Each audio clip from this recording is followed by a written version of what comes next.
789, 700, 800 en 900.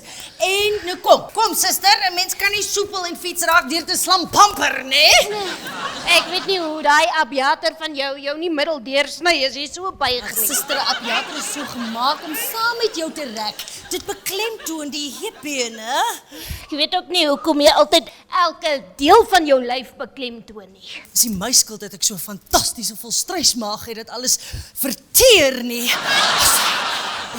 Sies tog arme ou Jorrie het selfs 'n korpulensie ontwikkel van jou soet wolfdrolle.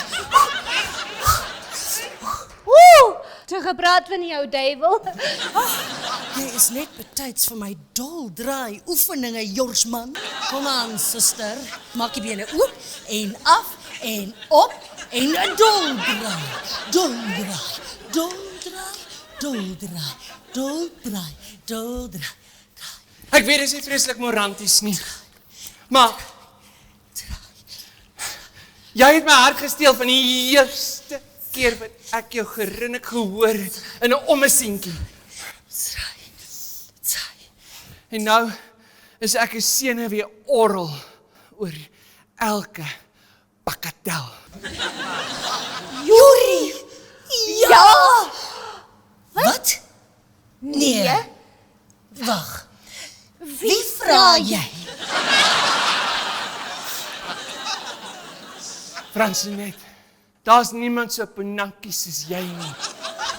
Sal jy? Ja!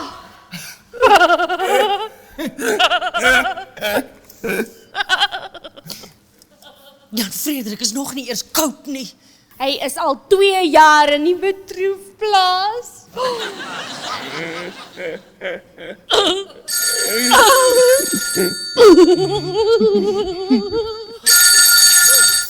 Hallo?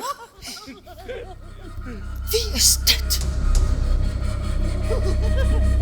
Jan Frederik, jy is nie dood nie. Jorrie is myne.